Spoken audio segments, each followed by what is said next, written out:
গোপন সংবাদের ভিত্তিতে জানা যায় সুন্দরবনের দুর্ধর্ষ ডাকাত করিম শরীফ বাহিনীর সদস্যরা সুন্দরবনের শেলা নদী সংলগ্ন মূর্তির খাল ও তৈয়বের খাল এলাকায় অবস্থান করছে। প্রাপ্ত তথ্যের ভিত্তিতে গত 20 ফেব্রুয়ারি শুক্রবার বিকাল 4টায় কোস্টগার্ড বেস মোংলা ও আউটপোস্ট নলিয়ান কর্তৃক উক্ত এলাকায় সাঁড়াশি অভিযান পরিচালনা করা হয়। অভিযান চলাকালীন উক্ত এলাকা হতে 4টি একনলা বন্দুক, একটি দেশীয় 1 শুটার গান, 10 রাউন্ড তাজা গোলা, 17 রাউন্ড তাজা কার্তুজ ও 10 রাউন্ড ফাঁকা কার্তুজ সহ সুন্দরবনের দুর্ধর্ষ ডাকাত করিম শরীফ বাহিনীর এক সক্রিয় সদস্যকে আটক করা হয়। প্রাথমিক জিজ্ঞাসাবাদে জানা যায় আটককৃত ডাকাত বাদশা শেখ বাগেরহাট জেলার রামপাল থানার বাসিন্দা। সে দীর্ঘদিন যাবৎ করিম শরীফ বাহিনীর সঙ্গে ডাকাত দলকে অস্ত্র, গোলা বারুদ ও রসদ সরবরাহের মাধ্যমে সহযোগিতা করে আসছিল।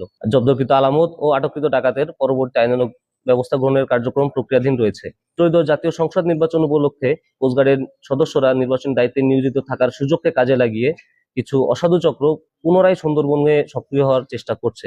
তবে সুন্দরবনকে দোষমুক্ত রাখার দৃঢ় সংকল্পে ইতিমধ্যে কোস্টগার্ড বিশেষ সাঁড়াশি অভিযান আরম্ভ করেছে।